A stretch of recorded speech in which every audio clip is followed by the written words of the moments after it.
tu n'expérimentes pas ce que tu as appris, surtout quand il s'agit de matière de premier goût, tu ne connais pas. Tu es juste informé de certaines choses.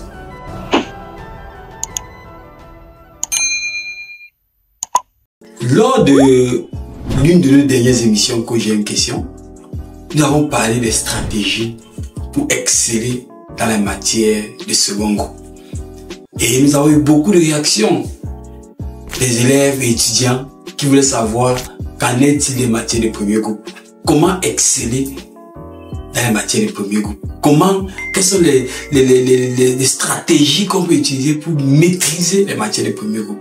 Dans cette vidéo, je partage avec toi quelques stratégies qui vont te permettre de maîtriser les matières de premier goût, que tu sois au secondaire ou au supérieur. C'est vrai qu'on parle beaucoup plus de matières de premier goût au secondaire. Mais quel qu'en soit le niveau où tu es, tu auras des stratégies pour maîtriser les matières prioritaires pour toi.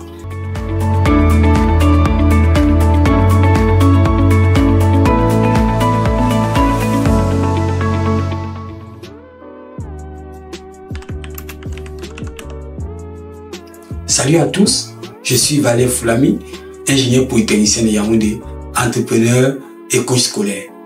Dans cette vidéo, ou bien dans cette émission, nous vous accompagnons pour faire de chacun d'entre vous des leaders pour transformer notre continent. Comme nous disons toujours, nous bâtissons des leaders qui vont transformer le Cameroun et l'Afrique. Bien évidemment, comme je l'ai dit plus haut, exceller dans les matières de premier groupe ou dans les matières importantes exige un certain nombre de stratégies. Dès le moment du cours, immédiatement après le cours et la période qui s'écoule après, ou alors les longues périodes qui s'écoulent après le cours. La première chose que vous devez savoir, c'est que pour maîtriser une matière de premier groupe, il y a un prix à payer. Parce qu'on l'appelle matière de premier groupe généralement, parce que ce sont les matières qui font de vous ce que vous êtes en tant qu'élève ou étudiant. Ça veut dire quand tu dis que j'ai fait terminale C ou première C, c'est cette matière de premier groupe là qui font de toi cet élève de première C ou de terminale C. Quand tu dis j'ai fait mathématiques, en Guayaquil, il y a un ensemble de matières qui caractérisent ou qui définissent l'ADN d'un matheux, comme on le dit souvent en Guayaquil. Et donc, tu vas comprendre la nécessité à payer le prix pour avoir de bons résultats. Et cela passe par la compréhension de l'enjeu. Parce que généralement, lorsque tu te comportes mal en matière de premier groupe, ça devient très compliqué pour toi pour la suite.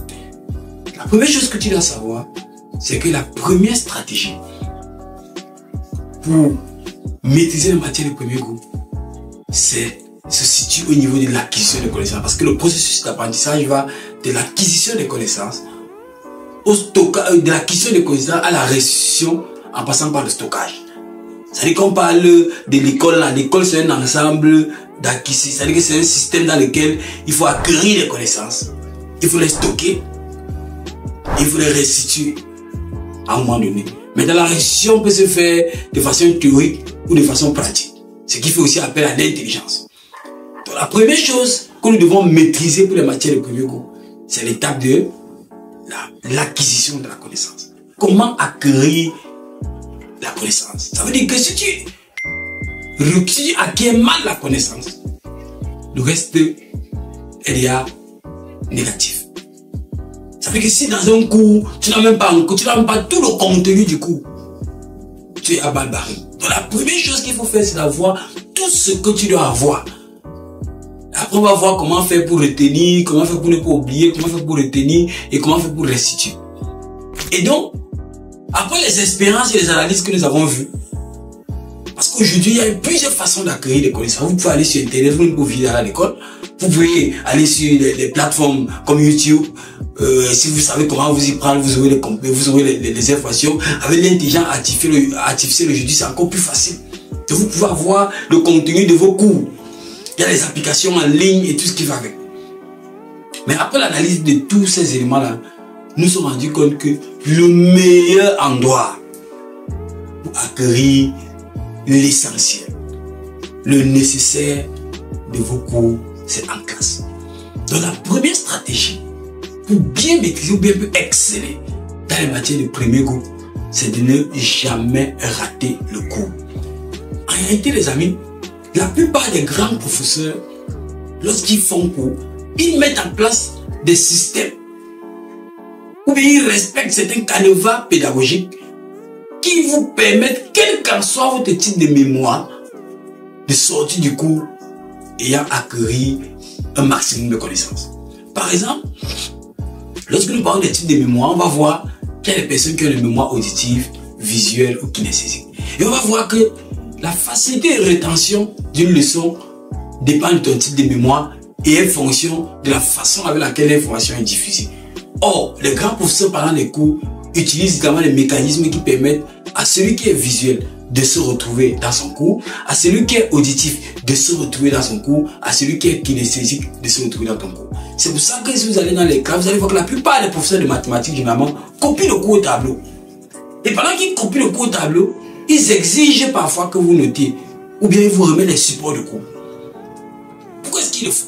Parce que, pendant qu'il est en train de copier le cours au tableau, celui qui est visuel va retenir facilement. Celui qui est auditif, généralement, pendant qu'il est en train de recopier le cours au tableau, parfois il redit la même chose qu'il recopie. Et certains élèves estiment qu'il ne connaît pas expliquer. Alors qu'il est simplement assez se rassurer que celui qui est auditif puisse au moins une fois écouter tout le cours du début jusqu'à la fin. Et après, vous exigez parfois à noter. C'est à l'université qu'on voit les professeurs qui donnent les supports de cours. Mais au lycée, on vous impose de noter. Parce que quand vous notez, ça oblige celui qui est kinesthésique d'avoir tous ces champs de retenir. Et maintenant, ça vous donne également la possibilité d'utiliser 3 de vos sens pour étudier. Et comme on a souvent l'habitude de l'expliquer, quand vous étudiez avec tous 3 de vos sens, sur tous vos sens, vous avez toutes les chances de retenir le cours de façon définitive. Donc ça, c'est la première chose. En le faisant, vous êtes sûr que vous allez acquérir les connaissances de la meilleure des façons. Et pendant ce moment-là, pendant le cours, vous ne devez pas être distrait. Parce que si vous retenez quelque chose qui est mauvais en croyant que c'est ça qui est bon, ça va vous suivre toute votre vie. Vous allez passer le temps à échouer en disant que pourtant je connais. Donc ça, c'est le premier niveau. Le deuxième niveau, c'est le niveau du stockage. Quand vous avez accumulé, quand vous avez reçu les cours, l'information, vous devez être capable de stocker l'information pour une longue période. Et Emma Ebbinghaus a démontré que lorsqu'on cesse de faire un cours, la minute qui suit, on commence à oublier. Dès que vous cessez d'apprendre quelque chose, vous commencez à oublier. Il a un peu matériel, c'est ce qu'il a appelé la courbe de l'oubli. Ça veut dire quoi? Ça veut dire qu'une fois que vous avez fini le cours, dès que vous sortez de la classe pour rentrer chez vous, là, les notions commencent à partir. Donc après 45 minutes, vous ne pouvez plus restituer tout ce que vous avez appris. Après 1 heure, ça devient encore bas. Après 3 jours, ça devient encore, ça diminue. Et après 1 mois, vous pouvez oublier jusqu'à ce qu'il n'y ait plus une seule trace de ce que vous avez appris à classe dans votre cerveau. Donc pour faciliter le stockage, on va suivre le conseil d'Emma Ebbinghaus, ce qu'il a appelé les répétitions espacées. Il estime que chaque fois, directement après le cours, après un certain nombre de temps, tu dois réviser tes cours. Et chaque fois que tu révises tes cours, tu réactualises tes informations à 100%. Quelques temps après, quand ça veut baisser, tu révises, tu réactualises ça à 100%. Et il y a un certain nombre de révisions que lorsque tu fais, le cours quitte de ta mémoire à court terme, vers ta mémoire à long terme, et à partir de là, tu ne peux plus oublier. Donc, la deuxième stratégie donc consiste à ne pas laisser les cours dormir pendant longtemps. À ne pas laisser les cours. Donc, avoir des révisions régulières. Dès que tu finis le cours, quand tu arrives à la maison, entre le soir du cours d'aujourd'hui et le lendemain du cours, le cours du matin, le lendemain, tu dois réviser les leçons. Donc, généralement, moi, quand j'étais au lycée et que je faisais les emplois d'état, si nous sommes par exemple vendredi, entre vendredi et peut-être samedi ou bien lundi, je dois réviser toutes les matières que j'ai fait le vendredi et réviser toutes les matières que je vais faire le lundi. Ça veut dire quoi? Ça veut dire que chaque jour I, tu dois te rassurer que tu révises toutes les matières du jour I-1 ou bien que tu étudies toutes les matières du jour I-1 et tu révises toutes les matières du jour I-1. dans ton emploi du temps, entre mardi soir par exemple et mercredi matin, tu dois prévoir des petites séances de révision pour tout ce que tu as fait mardi en journée et des petites séances de révision pour tout ce que tu vas faire mercredi pendant la journée. Avec ça, tu vas te rendre compte que tu vas retenir facilement et pendant longtemps sans fournir trop d'efforts. Tu n'auras pas besoin de faire des séances de travail de 4 heures pour bien comprendre. Non. Ça, c'est un très bon premier mécanisme pour le stockage de l'information. Le deuxième mécanisme qui est quand même important pour le stockage de l'information, c'est les répétitions. Albert Einstein pouvait dire que la connaissance est le fruit de l'expérience et que tout ce qui n'est pas expérience est information. Ça veut dire que tant que tu n'expérimentes pas ce que tu as appris, surtout quand il s'agit de matière de premier goût, tu ne connais pas. Tu es juste informé de certaines choses. Ça veut dire que le seul moyen de connaître, selon Albert Einstein, c'est d'expérimenter, de faire des expériences. Et dans le cadre académique, ces expériences peuvent se faire dans les exercices d'application du cours, dans les exercices un peu compliqués, dans les exercices tu traites les anciens sujets d'examen blanc des grands collèges, tu traites des autres universités, tu traites les anciens sujets des années précédentes, des examens officiels et bien d'autres. Donc tu dois t'exercer régulièrement. Et pendant que tu vas t'exercer, tu vas asseoir la connaissance de tête. Et le secret, généralement, lorsque vous tentez de vous exercer à la maison, ce n'est pas de faire comme si vous tentez de composer, de réfléchir en l'air. C'est que vous êtes devant un poème, vous ouvrez le cahier, vous déposez là. Vous utilisez les ressources qu'il y a dans le cahier pour répondre à la préoccupation. C'est la meilleure façon de faire, même lorsqu'on est bloqué devant un exercice. Et si vous le faites correctement, vous allez vous rendre compte que vous pouvez retenir pendant longtemps. Et maintenant, au moment de la restitution, pour être apte à bien restituer, vous devez anticiper chaque fois, connaître quels sont les anciens sujets. Le professeur s'y interroge souvent comment. 2, le programme de restitution doit être clair dans vos têtes. 3, vous devez prévoir un plan de révision. Et un plan de révision exige quoi? Un plan de révision exige que pendant que vous êtes en train de bûcher, que vous puissiez faire des petits récapitulatifs. Je crois qu'on a une vidéo comme ça où on explique comment réviser. On pourra revenir ça si vous avez encore des préoccupations par rapport aux révisions. Vous nous signalez en commentaire. Là, on reviendra sur comment préparer les révisions. Parce qu'il y a une stratégie puissante pour préparer les révisions. De telle sorte qu'en fin d'année, si tu as une matière avec 19 chapitres, tu as 19 formats à réviser. C'est aussi simple que ça.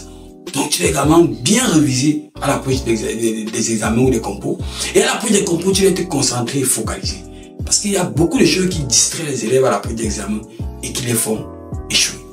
Donc, voilà quelques petits éléments qu'on peut vous donner pour permettre d'exceller dans vos matières de premier coup. Donc, si vous avez des préoccupations plus profondes, plus concrètes, plus spécifiques, n'hésitez pas à nous les poser en commentaire ou bien voir les canaux que nous allons vous donner en commentaire et nous allons nous faire le plaisir de vous répondre.